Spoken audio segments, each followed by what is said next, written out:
The Last Confession, Part 2.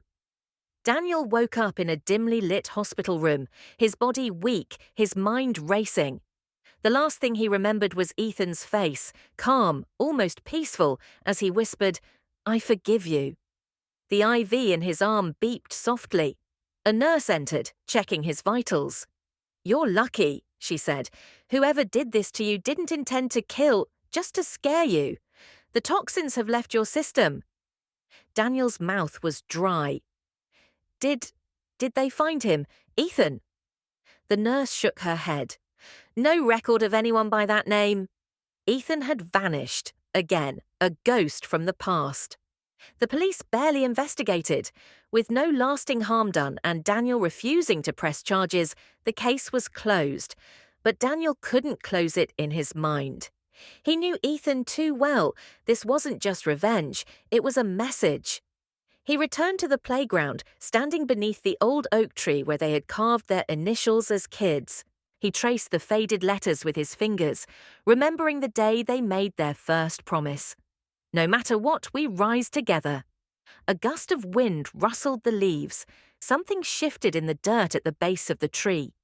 Kneeling, Daniel found a small, rusted tin box. His hands trembled as he pried it open.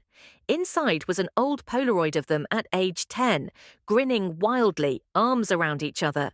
On the back, in Ethan's handwriting, were 4 words: "Meet me in Rome." The hunt for redemption. Daniel didn't hesitate. He liquidated some of his assets, cleared his schedule, and flew to Rome. He had no plan, just a gut feeling that Ethan wanted him to find something.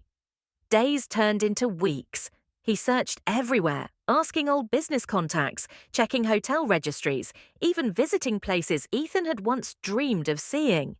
Nothing. Then, one evening, while walking through a quiet alley near the Colosseum, he spotted something.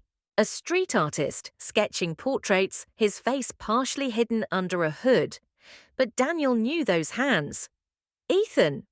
The artist stopped mid-stroke. Slowly, he looked up. A flicker of recognition, then a sigh. "You actually came." Daniel swallowed hard. "You led me here." Ethan gestured for him to sit. "I didn't think you'd follow through. You never used to chase anything you didn't profit from." Daniel exhaled. "I deserved that." Silence stretched between them, filled only by the distant sounds of Rome at dusk.